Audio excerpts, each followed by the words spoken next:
Como que a gente faz, Tati? Quando a gente já entendeu, meu Deus, eu já entendi, cara. O que que eu faço agora? Como que eu posso começar a buscar essa necessidade? Então, hoje a gente vai aprofundar no sentido da busca das necessidades que a gente tem por trás de cada crença, né? Porque a vez passada a gente falou sobre os padrões repetitivos, né, que se dão por conta dessas crenças.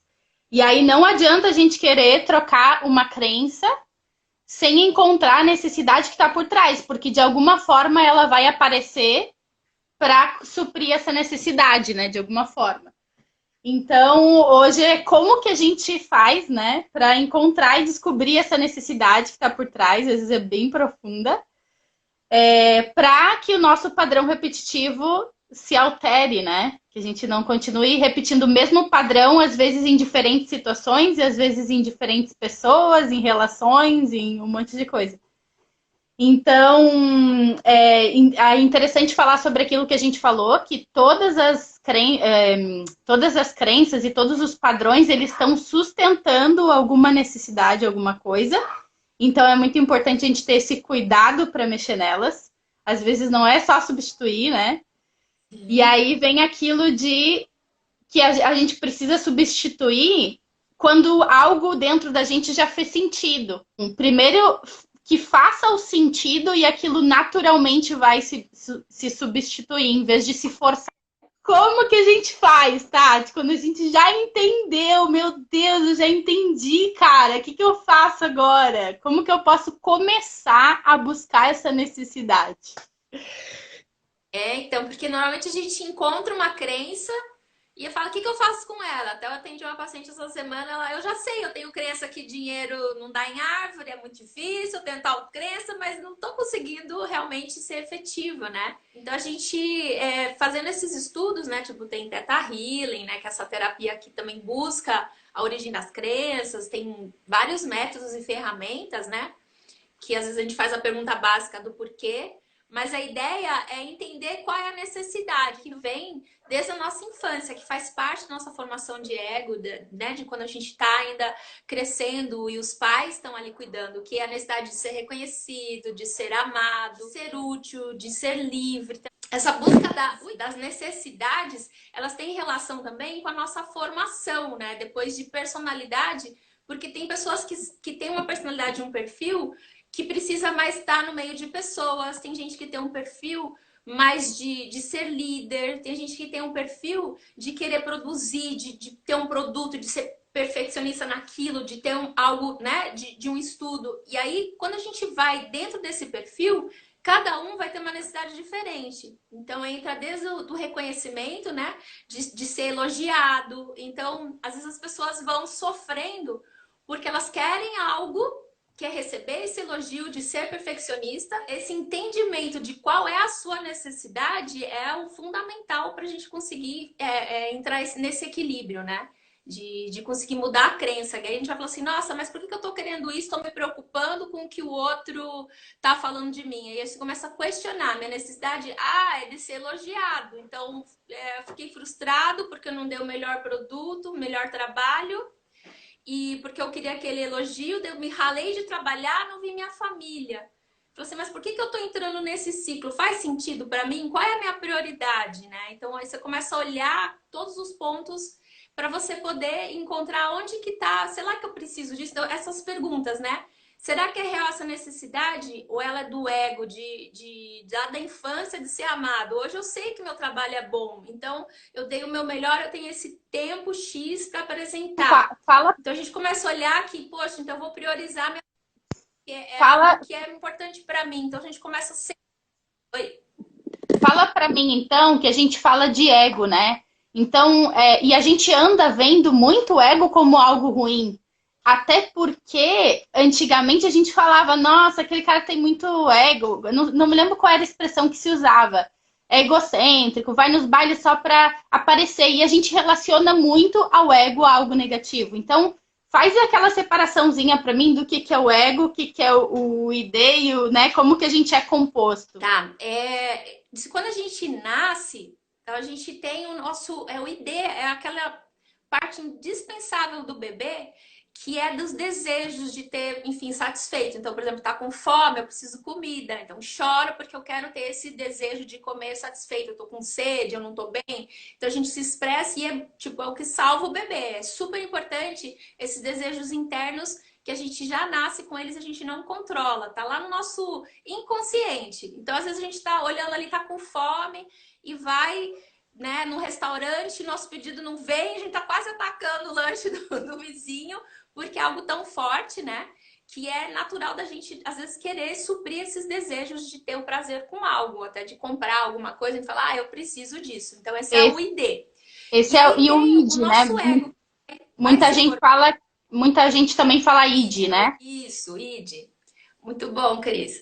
E aí, o nosso ego, ele é importante, porque ele vai vir de como a gente foi educado, das crenças que vêm da educação dos pais, que é o que nos dá essa razão. Peraí, por que eu vou pegar o do lanche do fulano, né? Do vizinho, não posso esperar o garçom chegar? Então, ele faz com que a gente segure esses desejos que são fortes do ID, e aí a gente vai entrar dentro das regras, né, que são aceitáveis do outro falar, nossa, você é uma pessoa educada. Então, essas crenças que a gente recebe dos pais, que a gente fala crença, né? Mas é o que a gente acredita de ser o certo, né? Que os pais aprenderam de algum lugar, enfim. Então, tem toda uma história genética que é passada. Então, isso tudo faz parte do nosso ego e que é muito importante, né? Ter esse ego trabalhado para você poder controlar suas necessidades também, esses desejos, esses prazeres que a gente tem. Então, faz super parte, ele não é negativo. Ele é negativo quando a gente começa a depender demais da opinião do outro. Então, o ego ele é todo baseado em como o outro vai pensar de mim. Porque, né, o certo é fazer assim. Então, você deixa, às vezes, de fazer algo pensando e preocupado para que o outro me aceite, me ame. Então aí a gente começa a entrar em contradição com aquilo que a gente às vezes deseja, que aí que é a questão da crença limitante, né? Quando a gente acredita em algo que vá só estar baseado nessa necessidade de ser amado e reconhecido, né? E além do id e do ego, a gente tem o superego, que é o que eles falam que são as regras, né? A nossa parte mais moral, que é mais idealista, da sociedade, que vem da história da sociedade. Então, aquilo, ele vai te regular também e respeitar os seres humanos. Ele é muito importante, o superego. E o que eles falam, que essas regras, né, que é da sociedade, elas são muito importantes a gente trabalhar, entender o nosso superego, que também é baseado em crenças, tá em equilíbrio com o nosso ego e com o nosso id, para que a gente possa controlar e estar em harmonia. Quando um tá muito mais forte que o outro, né, acaba tendo as compulsões e os desequilíbrios. Então, a gente entender da onde vem essa crença, qual é a necessidade, né, que tá por trás, se de ser aceito, porque aí vem, né, do ego que é imposto de como o outro vai me olhar e vai me julgar, ou se é algo que a gente acredita que é o julgamento do certo e errado da sociedade. Então a gente tem que olhar da onde que se origina, né, essa crença e questionar, será que ela é realidade, ela é verdade? Que tem as crendices que ele fala, a gente tem essa necessidade de acreditar nas coisas e às vezes é um dito popular, às vezes não faz tanto sentido para a minha essência do que eu acho que é o melhor. E a gente, na formação da infância, às vezes a gente é imposta aquilo, traz nessa informação. Sim. É, Até também fala, são é 4 interessante, daí, no caso, até colocar.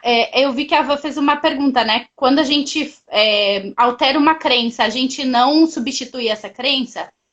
E sim, né? A gente substitui. Porém, a única questão é a crença limitante, a que está limitando você de fazer algo que você quer fazer. Porque a gente está cheio de crenças, né? E elas podem ser positivas. E às vezes, aquilo que a gente estava falando até em montar o curso, né? Às vezes até uma crença positiva, ela pode estar te levando para um lugar onde você não quer. Então, o interessante é analisar essas crenças.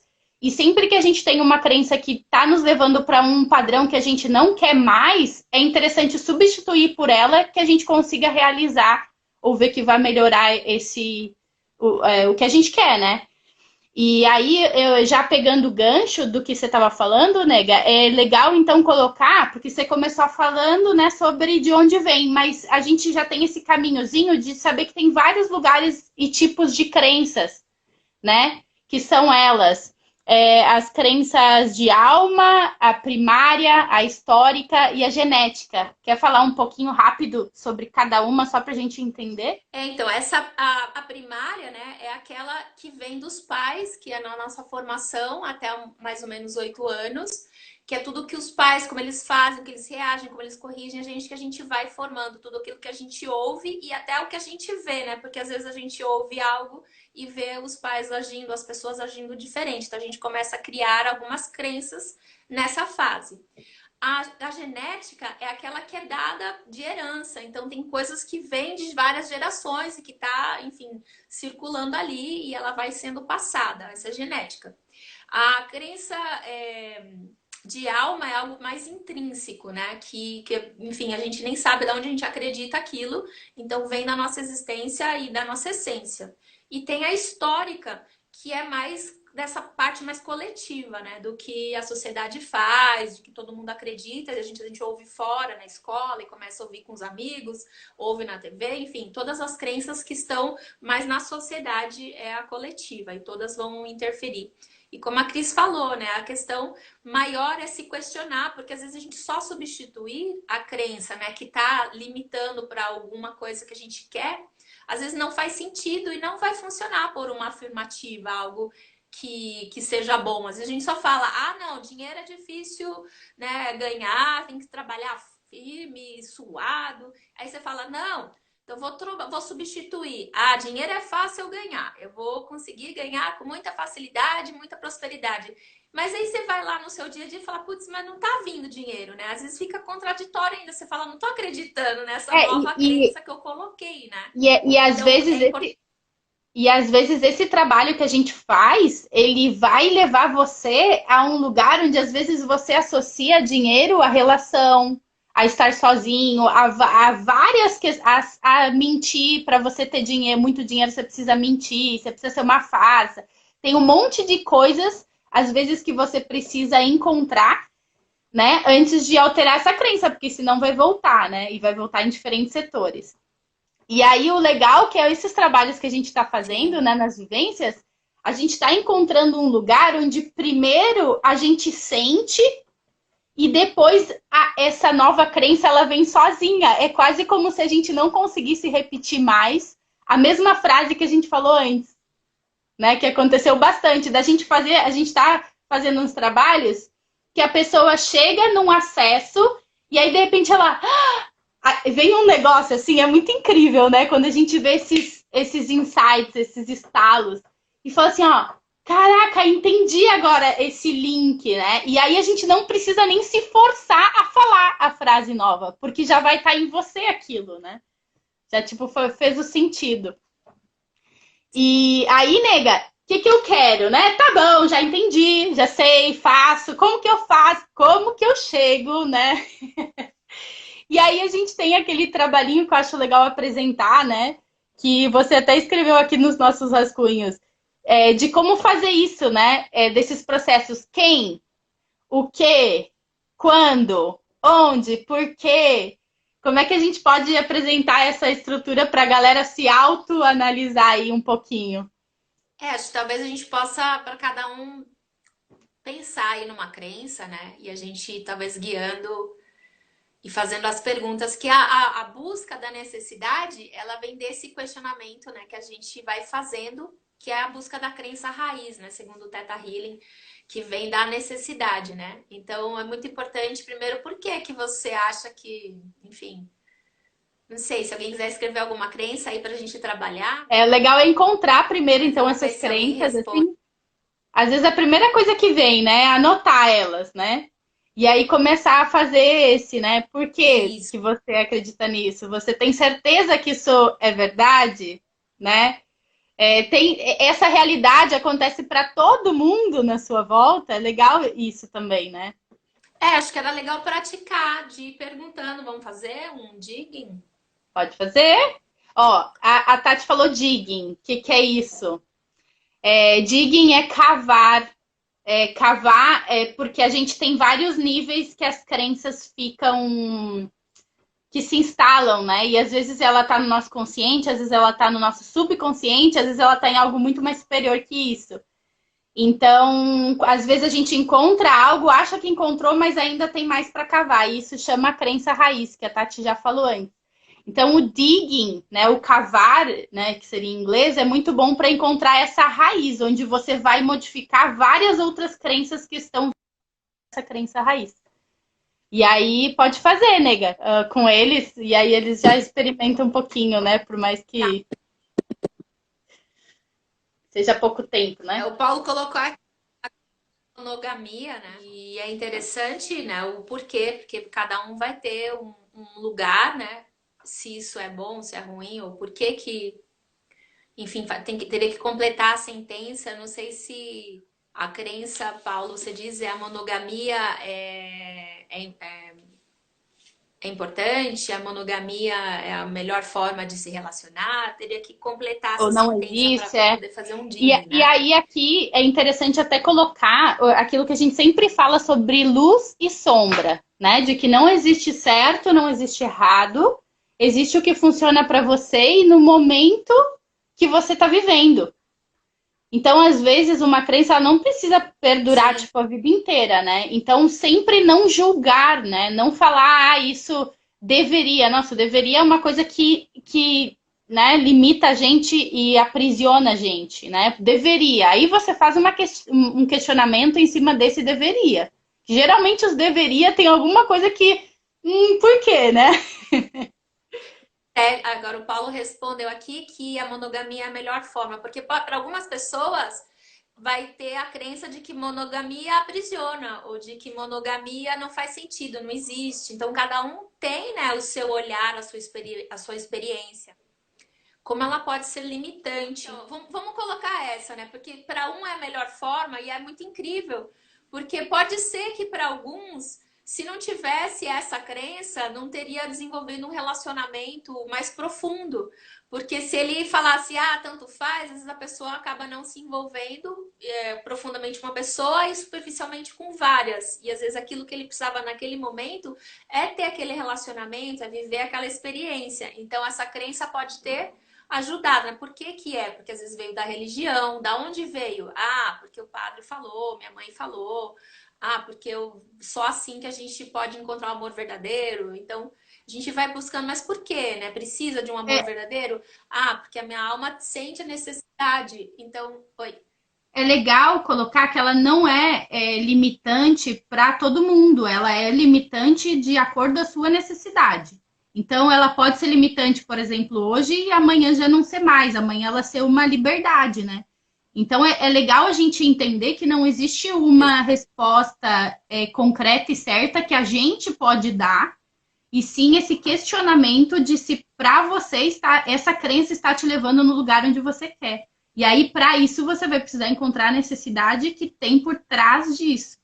Então, ela não é limitante Sim. ou não E limitante, como ela é ela, limitante. no caso, por exemplo, eu acho que hoje existe muito isso das pessoas terem esse amor mais livre. Algumas pessoas têm uma necessidade, até meio de alma, dessa busca de conhecer um ser, de se relacionar profundamente, às vezes não é nem sexualmente, mas de aprofundar, né, uma troca. Então, o Tantra também trabalha muito esse autoconhecimento com o outro, e que muitas vezes, mesmo que tendo ou não a parte, né, da sexual ali, né, naquele relacionamento, muitas vezes a crença da monogamia não permite, às vezes, você conhecer e tá ali naquele momento, às vezes você tá num relacionamento, você não se permite, às vezes, sei lá, sair, conversar e aprofundar de alma com a outra pessoa, porque às vezes vem a culpa. Nossa, eu tô traindo, eu não tive sexo, tal, mas eu tô traindo o meu amor com fulano porque eu tô dedicando esse tempo e aprofundando uma relação com outra pessoa.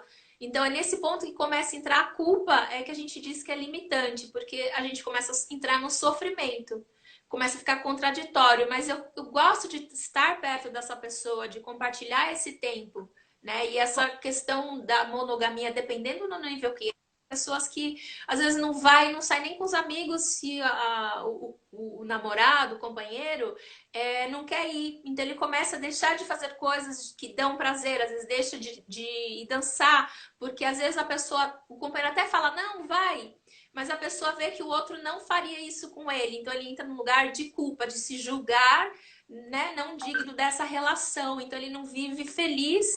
Dentro daquilo começa a gerar um conflito. Então nesse lugar é que ele fica limitante para a felicidade dele, Tá. né? Ô, Ou ele nega, deixa de ir, ou vamos. ele vai se sentir. Eu quero. É que tá demorando um pouco, daí às vezes quando eu cruzo a sua fala é porque tá chegando antes aqui, depois aí, enfim. Vamos rapidinho, eu acho que é legal, interessante. É claro que vai ser bem superficial, mas vamos deixar aí só uma sementinha daquelas 4 perguntas mágicas. Então, vocês vão escrever uma necessidade de vocês, uma crença limitante que está limitando, que vocês acham que está limitando vocês. E aí vocês vão se perguntar 4 coisas nessa crença. A primeira é: isso é verdade? Você espera, você medita na situação. Se você tiver, né, alguma situação que você lembre física, real, você fecha os olhos, se coloca nessa situação e vê como que você se sente com aquela crença, sabendo, pensando que aquilo é verdade. Como que você se sente, como que o seu corpo se sente com aquilo. Ah, tenso, fico com medo, fico ansioso, fico não sei o quê. Então você vai se percebendo. Depois você vai perguntar, e essa resposta é sim ou não. Porque geralmente o ego, ele quer começar a justificar. Mas a gente, para encontrar essa necessidade por trás, a gente começa a falar sim ou não. Depois a gente vai falar, eu tenho absoluta certeza de que isto sim é verdade. Eu consigo ter absoluta certeza do que eu estou falando e o porquê eu estou falando isso é verdade. Então você cava um pouco mais. Depois disso, você vai perceber como que você reage com essa crença. O que acontece? Ah, eu sempre vou lá e faço a mesma coisa. Então você vai, sempre vou lá e acontece isso e aquilo. Meu corpo fica tenso, eu fico estressado, eu fico ansioso, né? E como você se sente sem essa crença? Aí você vai fechar o olho e pensar na mesma situação e pensar: se eu não acreditasse nesse meu pensamento, nessa minha crença, como que eu reagiria? Quais seriam as minhas ações? Como que o meu corpo fica? Quais são as sensações? E aí você vai se imaginar o que aconteceria. De repente, acontece uma outra, né, situação diferente da que você fez hoje. E aí, uma coisa muito legal, depois que você fez essas 4 perguntas, é você começar a inverter a sua crença ou a situação. Então, começa a inverter ela e falar em voz alta, né? Por exemplo, eu acredito, eu não, dinheiro é sujo. Aí você vai começar a falar, dinheiro é limpo, né? Você vai começar a falar em voz alta várias inversões. Por exemplo, eu não sei, qualquer outra coisa, e aí você vai também inverter para o negativo e para o positivo. O que vocês escreveram, tá? Porque pode ser muitas coisas. E aí vocês vão ver o que faz sentido no corpo de vocês e na sensação. E às vezes vem caraca, tipo, vem um despertar aí para uma nova, né, ideia. Que as crenças nada mais são do que ideias que a gente toma como verdade, tá? As crenças limitantes. Pode falar, nega. Não, inverter, que o dinheiro é sujo, o dinheiro é limpo, como é que inverte as pessoas? Porque normalmente quando a gente fala assim, eu preciso que fulano, né, me ame. E aí a gente, quando inverte, né, o fulano precisa que eu ame ele. Aí fica mais fácil inverter que o dinheiro é sujo ou eu sou suja. Eu só dei um exemplo. É um pouco mais difícil inverter o papel. Porque Mas aqui a essa gente não. inversão é não só, né, afirmativo e negativo. A gente faz esse trabalho, né, muito mais complexo, ele às vezes demora 1 hora e aqui a gente está dando uma pitada, né?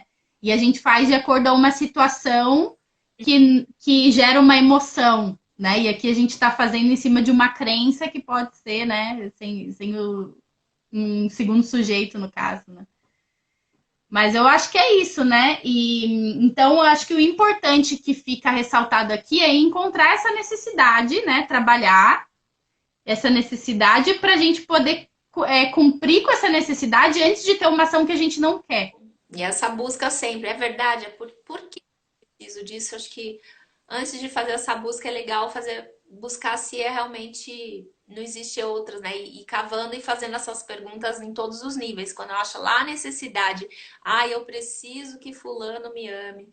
E é muito legal esse questionário que a Cris falou da Byron, que aí ele depois você aprofunda no nível de, mas o que você, se você precisa algo do outro, então o que o outro deveria fazer para te deixar bem? E aí quando a gente começa a colocar o que o outro deveria fazer, ou como ele, né, o que ele é, que a gente começa a fazer a busca mais profunda da nossa alma mesmo, né? Será que ele precisa, né? Eu preciso disso também? Como é que seria o outro precisando de mim a mesma coisa? É um questionamento aí E que é a Cris muito falou da louco, Byron porque Katie, né? É incrível. quando, e é muito louco, porque quando a gente começa a questionar, geralmente, né, para não dizer quase sempre, a gente pede para o outro que a gente está precisando dar para si mesmo, né, para si mesmo ou para o outro. Às vezes eu falo, nossa, o outro é um folgado, e aí você vai encontrar um ponto onde você está sendo folgado, tipo, é uma coisa muito louca, assim. Só que, é claro, a gente precisa desse tempo, né, para fazer esse aprofundamento, né? Então, aqui é uma sementinha aí para deixar o pessoal com um pouquinho de luz e curioso aí, né? E também, se quiserem, podem dar o que ficou em aberto, tipo, eu queria que vocês né, falassem sobre isso, sobre aquilo, para a gente poder trazer aí. Mas só para fechar, é muito interessante que a gente não adianta querer nada do outro, porque a gente não controla, né? O outro é o outro, ele vai ter a própria vontade dele, tem a personalidade dele, a necessidade dele. Então, a gente só pode contar com a gente mesmo. Então, quando a gente tem esse olhar para ver o que a gente precisa e o que a gente pode, por que que a gente depende tanto do outro, fica mais fácil lidar. Por que que eu tô permitindo que o que o outro faça tire o que eu, né, a minha paz, a minha felicidade? Então a gente está sempre jogando a responsabilidade para o outro, né? E a Cris gosta muito disso, da autorresponsabilidade, de olhar para dentro de você. O que que você está procurando? Você precisa realmente disso, né? Aquela criança ainda que precisava ser amada para receber, né, o amor e o carinho dos pais. Às vezes a gente não precisa mais e continua só repetindo um padrão, né? E é muito legal isso. Sim, e até a gente Boa, fazendo Ana. trabalhos, a gente fez uma vivência que foi só sobre isso, né? Sobre essa meditação em cima de um assunto que nos faz sofrer. E aí a gente gostou tanto, o grupo gostou tanto que a gente fez um encontro para trabalhar esses formulários. Então a gente ficou lá quase 2 horas na terça-feira, né, com a galera trabalhando isso. E aí a gente encontrava coisas tipo que a gente falava, né? Ele deveria ser sincero comigo. E a gente chegava no final entendendo que eu deveria ser sincera comigo mesmo, que ele deveria ser sincero com ele mesmo, e talvez isso é muito difícil. E aí a gente começa, caraca, eu exigindo dele e ele precisando de mim ali para ele conseguir ser sincero com ele mesmo, né? Tipo, você começa a entrar, né, nos insights que você fala, caraca, mano, é muito louco. Não devemos colocar o Beto Muita. falando, não devemos colocar nossas expectativas como mochila para que o outro carregue.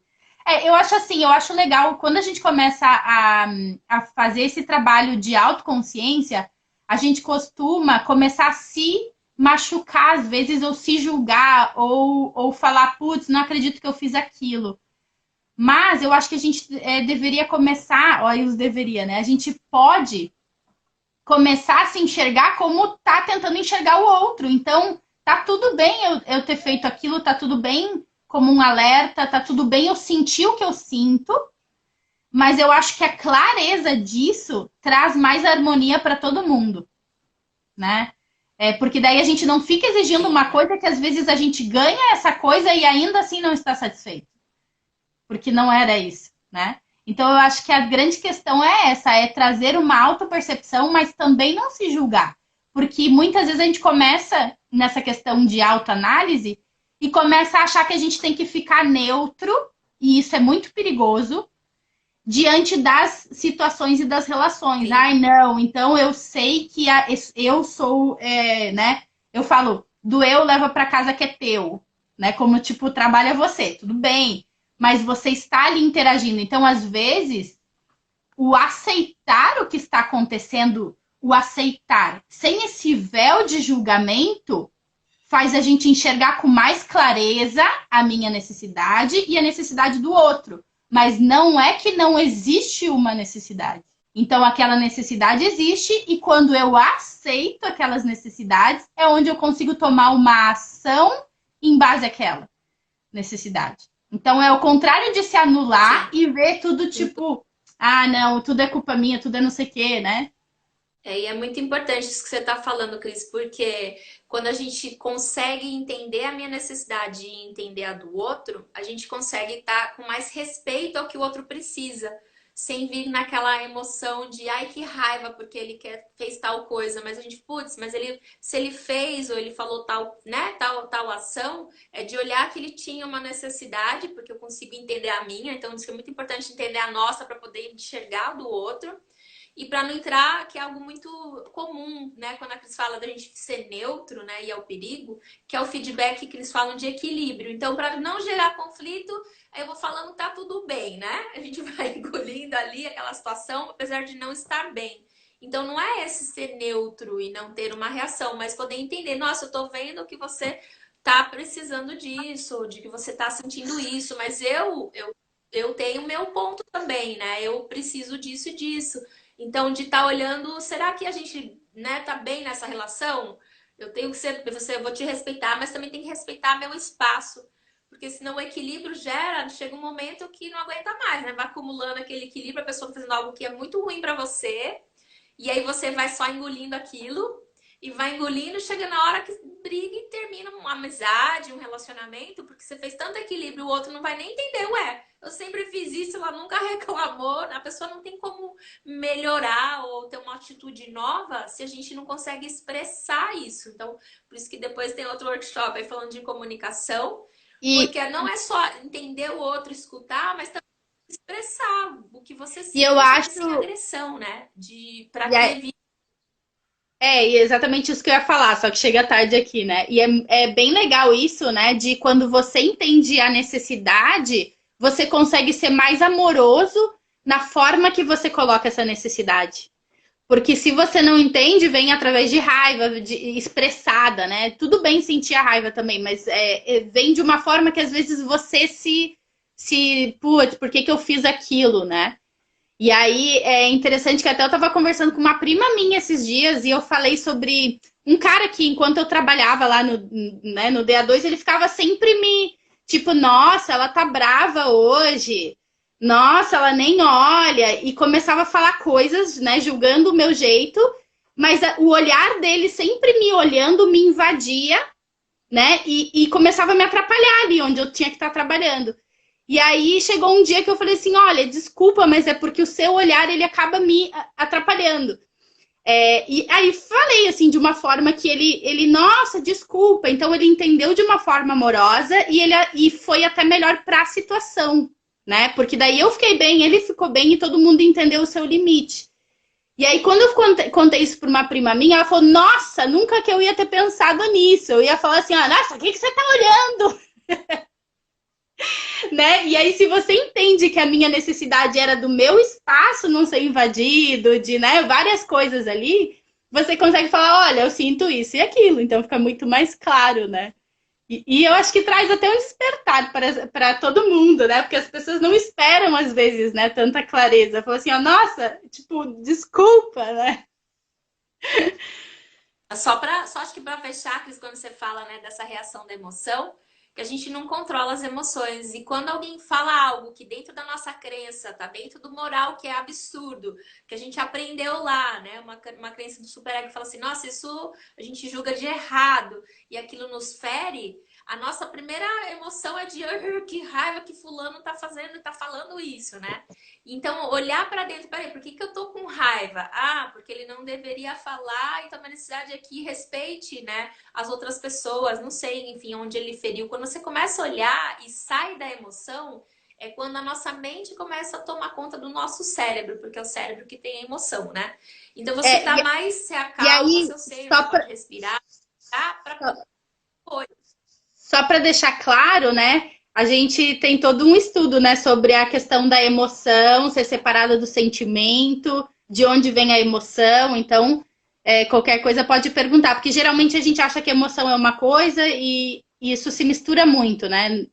Então, só para deixar claro que a emoção para a gente é essa Sim. questão do cérebro mesmo, né? Dessa reação que o corpo tem imediato sobre algo, né? E que não, a gente não controla, né?